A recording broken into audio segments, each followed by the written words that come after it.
예배에 대한 주제로 나누는 말씀 두 번째 시간인데요. 떡을 축복하시고 이런 제목의 말씀 함께 나누도록 하겠습니다. 제가 예배에 대해서 공부하고 또 연구하고 배울 때 조금 의아하다라고 생각되는 것이 한 가지 있었습니다. 예배를 주로 사람이 무언가를 행하는 것으로 주로 가르치고 또 배웠던 것으로 기억이 납니다. 물론 예배라고 하는 것의 한 측면은 사람의 행동임에 틀림이 없습니다. 그래서 구약 성경이나 신약 성경에 보면 예배라는 단어를 설명을 할 때 흔히 엎드림 또 섬김 이런 단어를 사용을 합니다. 말하자면 예배라는 것이 사람이 하나님 앞에 엎드리는 것이고 또 동시에 사람이 하나님을 섬기는 것이다. 그런 의미를 담고 있는 표현입니다. 또 우리가 잘 아는 말씀 요한복음 4장 24절도 예배하는 사람에 대해서 이렇게 말하죠. 하나님은 영이시니 예배하는 자가 영과 진리로 예배할지니라. 주로 예배를 시작할 때 예배의 부름으로 많이 사용되는 말씀입니다. 여기서도 역시 예배자가 중요하게 부각됩니다. 영과 진리로 예배해야 한다. 그런 사람의 행동에 초점이 맞춰져 있는 것 같습니다. 이게 틀린 것은 아니죠. 예배에 있어서 사람의 행동이 어떤 것인가 우리가 찾아볼 필요가 있습니다. 그러나 예배 가운데 사람이 무엇을 하는가라고 하는 것은 예배를 이해하는 데 있어서 반쪽에 불과합니다. 이를테면 사람이 무엇을 하는가라는 것은 예배에 있어서 필요한 조건이기는 하지만 충분 조건은 아닙니다. 예배라는 것이 본질상 하나님의 행하심과 사람의 행동이 함께 만나서 어우러지는 천국 잔치이기 때문입니다. 예배라는 것은 지난 시간에 말씀드린 것처럼 우리가 이제 예수님과 함께 나누게 될 어린 양의 혼인 잔치를 이 땅에서 미리 맛보는 잔치입니다. 축제입니다. 그런데 이 축제와 잔치라는 것이 우리가 그냥 무언가를 한다고 해서 되는 게 아니고 하나님께서 무언가를 행하심이 있기 때문에 가능하다라는 말입니다. 게다가 여러분 이런 하늘나라의 축제를 미리 맛보는 예배는 우선순위에서 보자면 우리가 무언가를 하는가 보다 하나님의 행하심이 더 우선된다라고 할 수 있습니다. 하나님이 무슨 일을 예배 가운데 행하시는지를 알게 되면 그 다음에 자연스럽게 우리가 무엇을 해야 할지 알게 되기 때문입니다. 늘 그렇습니다. 우리의 신앙생활이라는 것은 언제나 하나님의 앞서 행하심이 있고 그 뒤를 따라가는 사람의 행동이 따라오기 마련입니다. 그게 예배입니다. 그게 예배의 구조라고 할 수 있습니다. 그래서 우리는 지난 시간부터 예수님께서 유월절 만찬의 자리에서 제자들과 함께 모인 자리에서 보여주셨던 특별한 네 가지 행동을 주목하고 있습니다. 떡 한 덩어리를 예수님께서 가지심, 그리고 그 떡을 축복하심, 그리고 그 떡을 떼심, 마지막으로 그 떡을 나누어 주심. 이 네 가지 행동 속에는 예배가 무엇인지 하나님의 행하심 그리고 그 뒤에 따라오는 사람의 행동의 어떤 연합을 보여주고 있기 때문입니다. 오늘은 예수님의 이 네 가지 행동 중에서 두 번째 행동인 이 떡을 축복하심에 대해서 함께 생각해 보려고 합니다. 이 제자들과 예수님이 함께 모인 자리, 그 만찬의 자리에서 예수님께서 많은 떡 가운데 한 덩어리의 떡을 취하셨습니다. 그리고 그 떡을 하늘을 우러러 축복하십니다. 축복기도 하셨다라는 말입니다. 여러분 예배가 뭡니까? 예수님의 이 행동 속에 담겨 있는 그 의미로부터 찾을 수 있는 것은 예배는 본질적으로 우리에게 부어주시는 복받는 자리입니다. 예배는 그런 겁니다. 예배는 하나님께서 우리 모두를 세상 가운데서 부르셔서 복을 주시기 위해서 부르셨다라는 말입니다. 그래서 하나님께서는 우리를 이 자리에 복을 받으라고 부르십니다. 예배의 자리를 그래서 놓치면 곤란합니다. 하늘로부터 임하는 특별한 복이 이 예배 가운데서 우리에게 나누어지기 때문입니다. 자, 그럼 여러분은 이 예배를 통해서 어떤 복을 받기 원하십니까? 하나님께서 이 예배 자리에 우리를 부르셔서 복을 주신다는데 어떤 복을 받으시면 좋겠습니까? 여러분이 기왕 하나님으로부터 복을 받으신다면 우리가 원하는 복을 받으면 더 좋겠잖아요. 그러니 여러분 받고 싶은 복 어떤 거 있으십니까? 저는 혼자서 때때로 이런 상상해보곤 합니다. 우리 성도님들이 예배를 드리다가 기도 시간에 좀 숫자가 좀 보였으면 좋겠다 싶을 때가 있습니다. 다른 숫자 말고 로또 당첨 1등 되는 숫자, 뭐 그런 거 좀 잘 보였으면 좋겠어요. 그러면 로또 당첨금도 받고 봉헌도 많이 하고 얼마나 좋습니까? 우리 학생들 같으면 고등학교 3학년들 이제 수능 시험이 한 달도 남지 않았는데 기도하다가 답안지에 있는 번호가 좀 보였으면 좋겠어요. 좋은 대학 들어가가지고 하나님께 영광 올려드리면 얼마나 좋겠습니까? 또 우리가 기도하다가 얼굴이 예뻐지고 키도 그냥 한 뼘씩 크면 참 좋겠습니다. 그러면 우리 자녀들이 마치 BTS 방탄소년단처럼 유명한 연예인 되어가지고 유엔에 가서 연설도 하고 하나님도 전도하고 이러면 얼마나 좋겠냐는 이야기예요. 또 그것도 아니면 기도하다가 절대로 실패할 일이 없는, 성공할 수밖에 없는 그런 아주 쌈박한 그런 이 사업 아이템 생각나면 참 좋겠습니다. 실패할 일 없으니까 얼마나 좋겠냐, 그런 쓸데없는 생각해 보곤 합니다. 그런데 여러분, 하나님께서 우리를 이 예배 자리로 부르셔가지고 복을 주신다라고 할 때 어떤 복을 주시는 걸까요? 우리가 이렇게 예배 가운데서 받기를 원하는 복, 뭐 돈, 또는 뭐 건강, 자녀들이 출세, 뭐 좋은 학교에 들어가는 것, 이런 것은 여러분 우리가 비유를 하자면 집을 고치는 하자보수 혹은 리모델링에 비유할 수 있습니다. 우리가 집을 어떤 내부나 외부 가운데 문제가 생겼을 때 다 고칠 수는 없으니까 필요에 따라서 리모델링을 하기도 하고 하자보수하기도 하는데, 우리가 예배 가운데서 원하는 복이라는 게 딱 그 정도 수준이라는 겁니다. 지난 금요일 날 대부도에 있는 이 어린 양의 집을 방문했습니다. 어린 양의 집은 이 발달 장애인들이 함께 모여서 살고 있는 그런 시설입니다. 그런데 이곳에서 이 장애인들의 경제적인 자립을 돕기 위해서 표고버섯 재배 훈련장을 마련하게 되었습니다. 이 새로운 사업을 이제 함께 축하하기 위해서 방문하게 된 겁니다. 이 비닐하우스도 함께 안내를 받아서 방문해보고, 그리고 어린 양의 집 그 건물 안에도 안내를 따라서 들여다보게 되었습니다. 그런데 가서 보니까 옛날과 좀 달라진 부분들이 있더란 말이죠. 우리 교회에 다리를 놓는 사람들이라는 이 봉사단체가 있는데, 이 봉사하시는 우리 성도님들이 어린 양의 집에 가셔가지고 그 장애인들이 잘 쓸 수 있도록 뭐 새롭게 리모델링을 해 주셨다라는 겁니다. 내부 시설을 그렇게 리모델링 해놓고 나니까 우리 장애인들에게 아주 큰 유익이 되었겠죠. 여러분, 우리가 하나님께 기대하는 복이 마치 이런 리모델링 수준, 하자 보수하는 수준에 머무를 때가 많이 있습니다. 집의 내부나 또는 외부에 망가진 경우 우리는 집 전체를 어떻게 손을 대려고 하지는 않고 그냥 필요에 따라서 하자를 보수하고 리모델링하는 것으로 만족한다라는 말입니다. 내가 생각하기에 하자가 있으면 이것만 고치면 된다, 전체를 다 고칠 필요는 없다, 우리는 바로 그런 생각으로 하나님의 복을 구할 때가 많이 있다는 이야기예요. 그래서 지금 나에게 없는 것, 모자란 것, 고쳐야 될 부분, 리모델링이 필요한 부분, 이것만 구하는 겁니다. 그래서 여러분 어떻게 기도합니까? 돈이 없으니 돈을 달라고, 얼굴이 너무 자유분방하게 아무렇게나 생겼으니까 질서가 좀 잡히게 해달라고, 키가 좀 모자라니까 키가 좀 크게 해달라고, 학력이 부족하니까 학력을 좀 채워달라고. 여러분, 이렇게 우리가 복을 기대한다는 말이죠. 이런 복은 근본적인 변화를 일으키는 게 아니고 있는 것은 다 그대로 있는데 내가 생각하기에 필요한 부분만 하자 보수하거나 리모델링 하는 것과 같은 그런 일이라고 할 수 있습니다. 그런데 하나님께서 우리에게 예배 시간에 부어주시는 복은 그런 리모델링이나 하자 보수 수준이 아니에요. 하나님께서 우리에게 허락하시는 복은 전면적인 개조입니다. 말하자면 재건축이라고 할 수 있습니다. 집을 완전히 다 뜯어 고치는 거란 말이죠. 내 인생의 집을 처음부터 완전히 근본적으로 뒤집어 엎어서 새로운 집을 짓도록 하는 것이 하나님이 주시는 복입니다.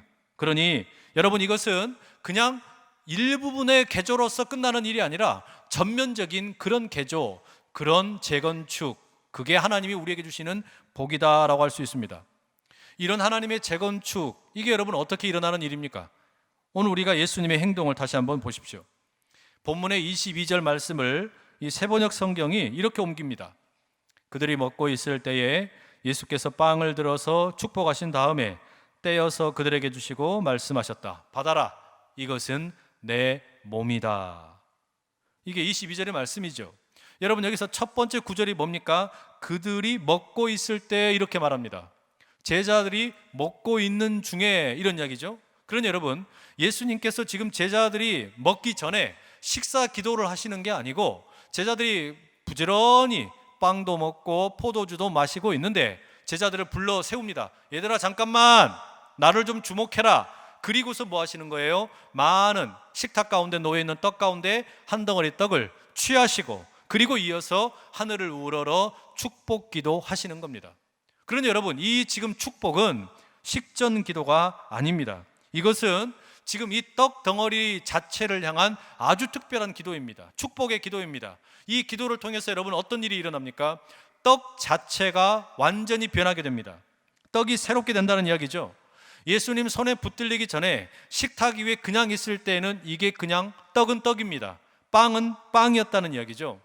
밀가루에다가 베이킹소다 적당하게 붓고, 물도 붓고, 소금, 설탕, 또 달걀 이렇게 넣어가지고 반죽을 만들고, 그리고서 이것을 이제 뜨거운 불 가운데다가 구워서 만들어내는 그런 떡일 뿐입니다. 그러나 예수님께서 그 떡을 취하셔가지고 하늘을 우러러 축복하셨을 때에는 이 떡이 달라지는 거예요. 더 이상 옛날 떡이 아닙니다. 완전히 달라집니다. 눈으로 보기에 겉모습이 달라진 것은 아닙니다.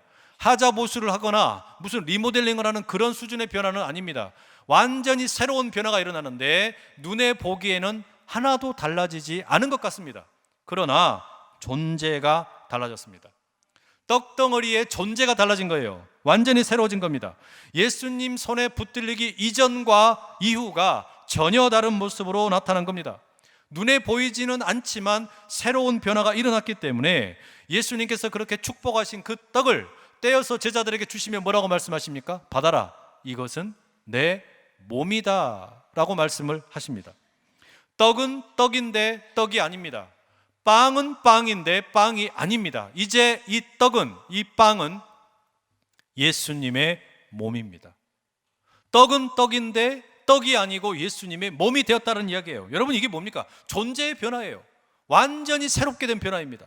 떡은 떡인데 이전과 같은 떡이 아니라 예수님의 몸으로 변하게 된 떡입니다.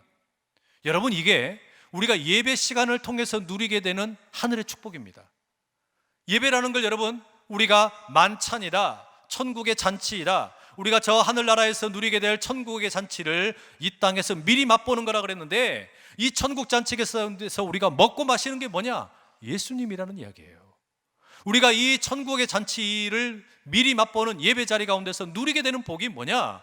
가장 중요한 복은 떡이 변하여 예수님의 몸이 되셨는데, 포도주가 변하여 예수님의 피가 되셨는데, 예수님을 먹고 마시는 게 우리가 누릴 복이라는 이야기입니다.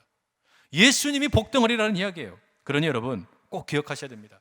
예배를 통해서 우리가 받아야 될 복이 있다면 그것은 다른 어떤 것이 아니라 예수님이 우리가 받아야 할 복이라는 겁니다. 돈이 아닙니다. 미래에 대한 어떤 밝은 장밋빛, 어떤 그런 미래 약속이 아닙니다. 건강이 아닙니다. 자녀들의 출세가 아닙니다. 예수 그리스도가 예배 가운데서 우리가 누려야 될 복이에요. 생명의 떡으로 이 세상 모든 사람들에게 주어진 예수님이야말로 우리가 절대로 빼앗기지 말아야 할 예배 가운데 주어지는 복이라는 이야기입니다. 여러분, 이걸 절대 놓쳐서는 안 돼요.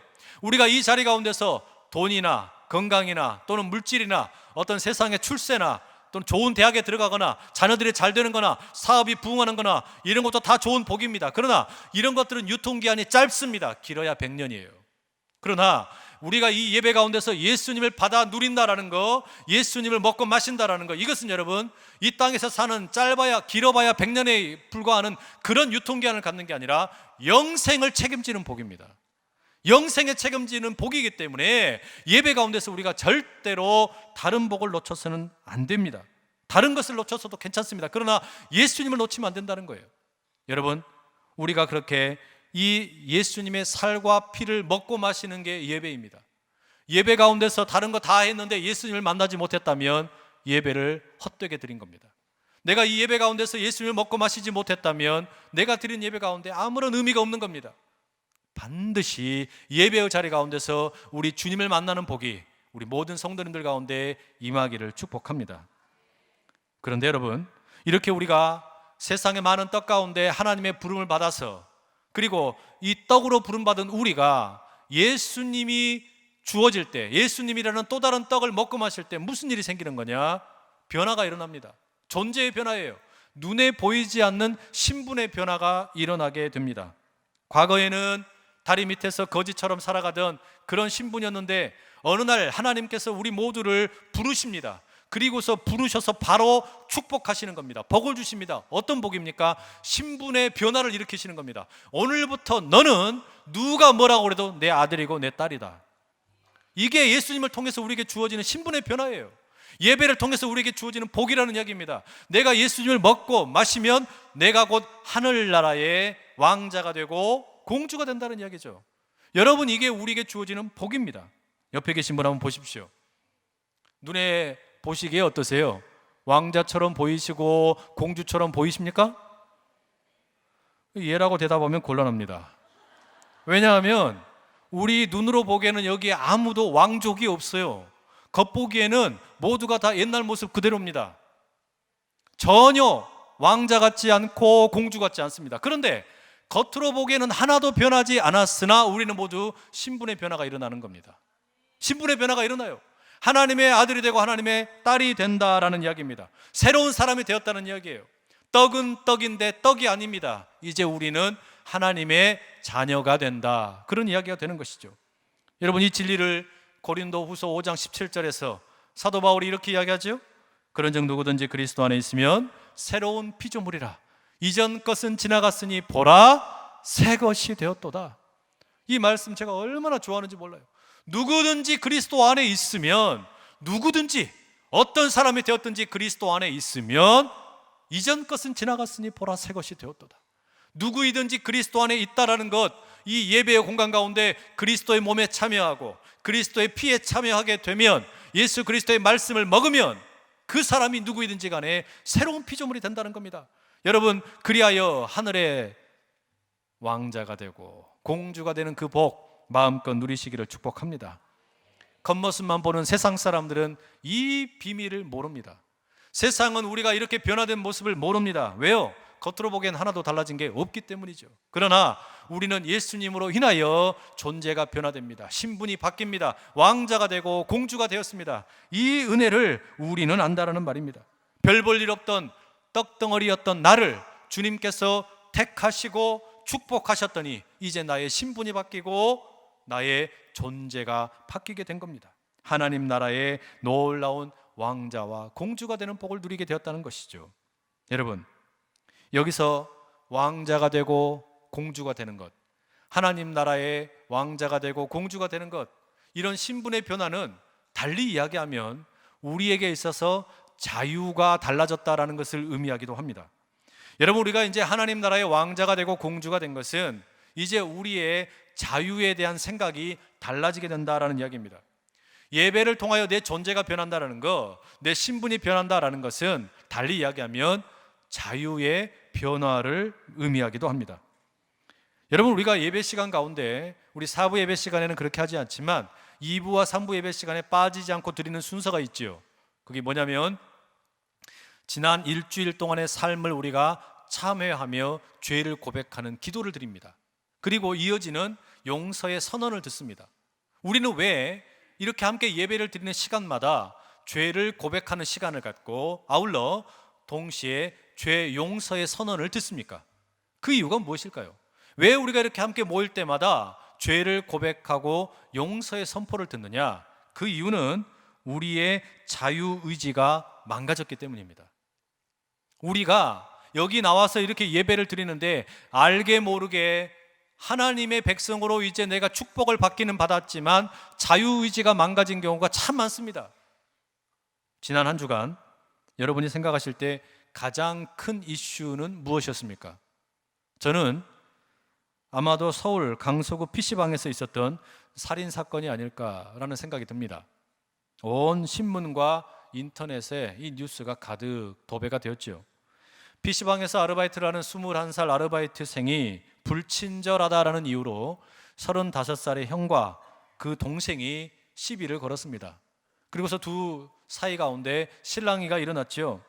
경찰이 신고를 받고 출동을 했고 이 형제들과 그리고 아르바이트생 사이에 이제 화해하라고 권유를 하고서 돌아갔습니다. 다툼이 거기서 끝났어야 했는데 이 35살 먹은 형이 집에 가가지고 흉기를 들고 PC방으로 다시 갑니다. 그리고서는 쓰레기를 버리러 나왔다가 들어가고 있는 이 PC방 아르바이트생을 수십 차례 찔러서 살해를 했습니다.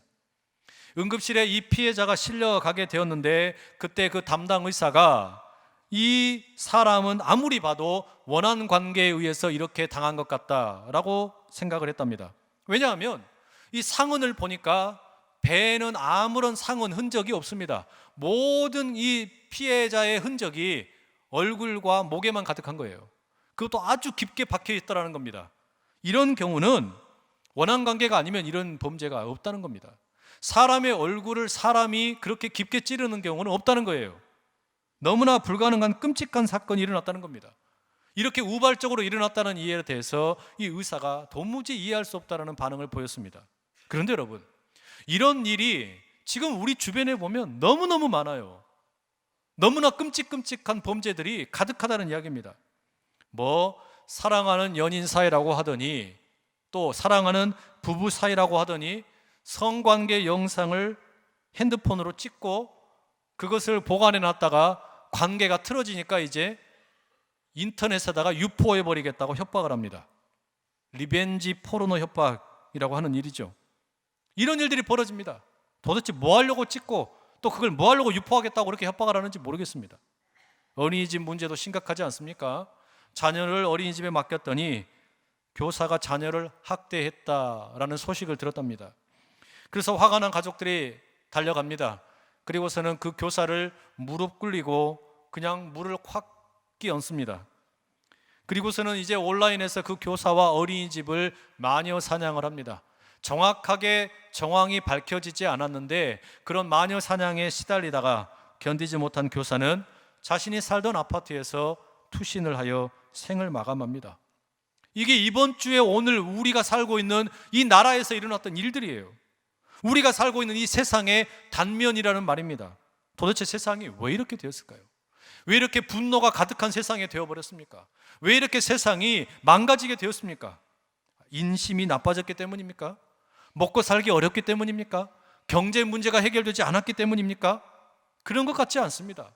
이것을 사회학적으로도 이야기할 수 있고 심리학적으로 이야기할 수도 있고 경제적으로도 이야기할 수 있겠죠. 그러나 이것을 우리는 신학적으로 이야기하자면 이것은 자유의지의 문제입니다.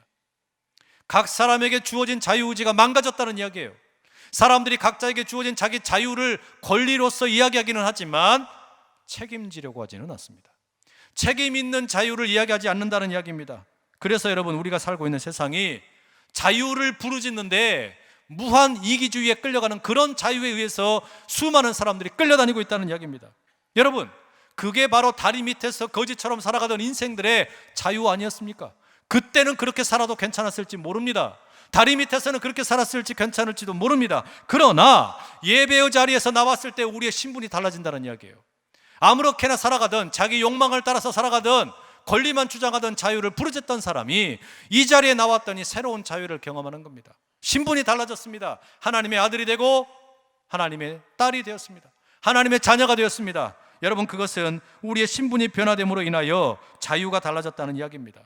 사람들은 흔히 자유라고 하면 각자 개인에게 주어진 자기 권리를 주장하는 것으로 생각합니다. 그런데 이 자유가 예수님을 만나게 되면 달라지는 겁니다. 우리의 자유라고 하는 것이 내 안에서 그냥 고유하게 있는 것이 아니라 알고 보니까 하나님의 선물이라는 것을 깨닫게 된다는 이야기입니다. 칼바르트라는 신학자가 이것을 이렇게 이야기합니다. 하나님에게는 본래 고유한 자유가 있습니다.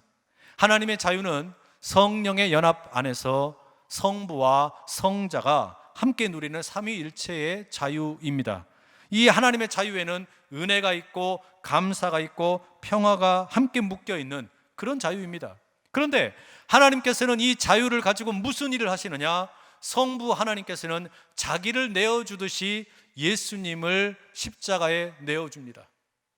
아들아, 세상을 구원하기 위해서 네가 십자가에 죽어야 되겠다. 예수님께서는 그 아버지의 말씀을 듣고 죽기까지 순종함으로 그 자유를 따릅니다. 여러분, 이게 하나님의 자유입니다. 하나님께서는 그렇게 자신의 자유를 가지고서 사람들을 위하여 스스로를 희생하기로 선택하신 겁니다. 이게 하나님의 자유입니다. 바로 이 하나님의 헌신으로 인하여 하나님은 사람들의 하나님이 되셨습니다. 하나님은 바로 그 자유의 선택으로 인하여 저와 여러분의 하나님이 되셨다라는 말입니다. 그리고 여러분, 우리에게 있는 이 자유는 그러면 어떤 자유입니까? 하나님께서 그렇게 자발적으로 자기를 내어주심, 그리고 예수님께서는 십자가에 죽기까지 순종하심으로 보여주신 그 자유를 우리는 신분의 변화와 함께 공급받게 되는 것입니다. 그래서 우리가 누리는 자유는 내가 원하는 권리를 주장하는 그런 자유가 아닙니다. 이 자유는 이제 책임 있는 자유입니다. 하나님께서 자기를 내어주셨듯이, 예수님께서 십자가에 죽기까지 순종하셨듯이 바로 그런 자유를 우리는 이제 물려받게 되었다는 이야기예요. 그게 여러분 본래 우리 안에 있어야 할 자유입니다. 바로 그게 여러분 우리 안에 있어야 할 원래 자유인데, 악한 사탄 마귀가 우리의 이 자유를 빼앗아 버립니다. 우리의 이 자유를 엉망으로 만들어 버리는 겁니다. 그런 책임 있는 자유가 아니라 권리만 주장하는 엉터리 자유를 우리 가운데 심어 놓은 겁니다. 그래서 우리의 삶이 망가졌는데, 바로 그런 우리를 하나님이 부르셔서 전면적으로 개조를 시키는 겁니다. 돈만 받아서는 안 됩니다. 복을 받는다는 것이 세상의 복을 받았으면 되는 것이 아닙니다. 건강이 회복되어서는 안 됩니다. 다른 것이 아무리 많이 주어진다고 할지라도 신분의 변화와 함께 이 자유가 달라지지 않으면 이 세상이 새로워지지 않는다는 이야기예요. 누구든지 그리스도 안에 있으면 새로운 피조물이 된다는 것, 이 신분의 변화와 함께 자유가 달라졌다는 이야기예요. 완전히 새롭게 됐다는 이야기입니다. 여러분, 오늘 우리에게는 이런 복이 필요합니다. 돈 많이 벌고 얼굴 예뻐지고 좋은 점수 받아서 좋은 대학 들어가고 병 고침을 받고 회사가 성장을 하고 자녀들이 잘 되는 거, 이런 복도 많이 받아야 됩니다. 그러나 이것은 모두 다 그저 하자를 보수하는 수준, 리모델링하는 수준밖에 되지 않습니다. 우리는 전면적인 개조가 필요한 인간이라는 이야기예요. 자유에 대한 생각이 바뀌어야 되는 거예요. 자기 권리만 주장하는 그렇게 살아가던 인생이 신분의 변화와 함께 하나님의 자녀됨에 그 걸맞게 이제는 책임 있는 자유를 배워야 한다는 이야기입니다. 그게 하나님이 우리에게 주시는 진정한 선물이라는 말입니다. 그래서 여러분, 예배 가운데 주어지는 진정한 복은 예수 그리스도인 줄로 믿습니다. 예수 그리스도를 통해서 내 존재가 변화되는 것이 진정한 복이라는 이야기입니다. 자기 멋대로 살아가던, 자기 권리만 주장하던 사람이 이제는 책임 있게 하나님께서 자기를 내어주신 것처럼, 예수님이 십자가에 죽기까지 순종하신 것처럼 바로 그런 책임 있는 자유를 배우게 된다는 이야기예요. 그래야 우리가 살고 있는 이 세상이 조금이라도 달라진다는 이야기죠. 여러분, 성령께서는 오늘도 우리에게 바로 그 자유를, 바로 그런 신분의 변화에 걸맞는 자유를 가르쳐주고 계십니다. 교육이라는 말을 영어 단어로 education이라고 하죠. 그런데 이 교육이라는 말, education은 본래 라틴어 educare에서 유래한 말입니다. 그래서 education은 동사형은 edu스라고 이렇게 말합니다.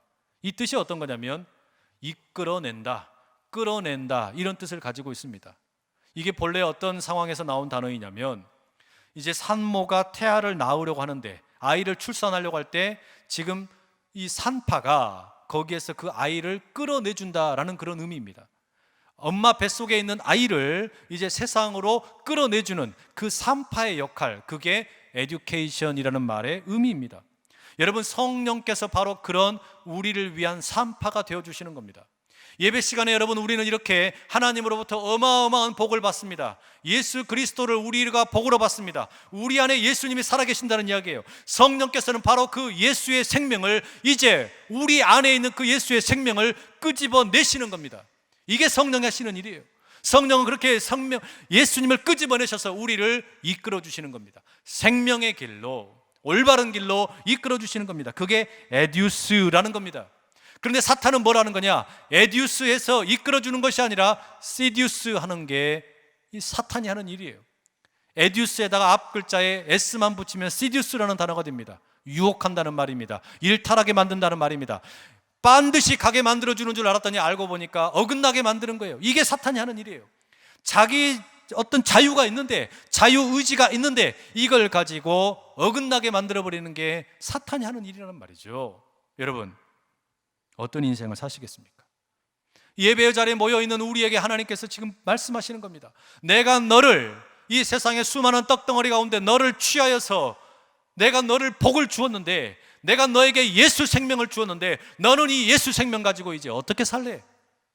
사탄에게 붙들려서 사탄의 손잡고 올바르게 이끌린 것 같더니 어긋난 길로 갈래? 아니면 성령의 이끌림 받아 되어서 산파 되시는 성령님과 함께 성령님 손잡고 온전한 길로 이끌림 받으며 살래? 우리 하나님이 바로 그 복을 주시며 말씀하시는 겁니다. 여러분, 이게 예배 가운데 임하는 복입니다. 예수님을 우리에게 내어주심, 우리의 신분을 변화시켜 주심, 그리고 책임 있는 자유인으로 살아가게 하심, 이 복을 우리가 마음껏 누릴 수 있기를 간절히 축복합니다. 우리 시간에 한번 같이 기도하시기 원합니다. 기도하실 때 하나님, 나를 부르신 분도 하나님이시고 내게 예수님을 주신 분도 하나님이신데 예수 생명 내 안에서 온전하여져서 이제 사탄에 이끌려서 살아가는 어긋난 인생 아니라 내 자유마저도 책임 있는 자유가 되어 이 세상에 망가진 부분들이 너무너무 많은데 세상을 치유할 수 있는 하나님의 자유자 되게 하여 주시옵소서. 존재의 변화에 걸맞게, 신분의 변화에 걸맞게 건강한 자유인으로, 책임 있는 자유인으로 주여 우리를 복내려 주시옵소서. 우리 주여 힘있게 세 번을 치고 기도하며 나갑니다. 주여, 주여, 주여. 아버지 하나님, 간절히 기도합니다. 우리를 수많은 세상의 사람들 가운데 택하셔서 이 자리에 부르셨사오니 아버지 하나님이여, 하늘 복에 온전히 붙들려 살게 하여 주시옵소서. 예수를 복으로 받았사오니 예수를 먹고 마셨으니 이제 우리 안에 살아계신 이가 주님이시오, 주님으로 인하여 이 생명 가운데 온전히 반응하며 살아가게 하여 주옵소서. 존재가 변화되고 신분이 변화되어 이제 주님 아버지 이 생명을 온전히 아버지 세상 가운데서 참된 자유인으로, 책임 있는 자유인으로 살아가는 아름다운 복된 인생들 다 되게 하여 주시옵소서. 사랑하는 주님, 우리를 예배의 자리로 불러주심에 감사를 드립니다. 아무것도 아닌 떡덩어리 우리 주님께서 불러주시고 이제 우리에게 예수님을 선물로 주심에 감사드립니다. 예수님이 우리에게 복덩어리가 되게 하시니 감사합니다. 다른 어떤 것보다 우리 주님이 우리에게 선물로 주어졌사오니, 그리고 예수를 먹고 마심으로 인하여 이제 우리가 하나님 나라의 왕자와 공주가 되는 신분의 변화를 경험했으니 세상을 위해 책임 있는 자유인으로 살게 하여 주시옵소서. 날마다 예배를 통해 이 어마어마한 복을 누리며 살아가는 천국 백성들 다 되게 하여 주시옵소서. 예수님의 이름으로 기도드립니다. 아멘.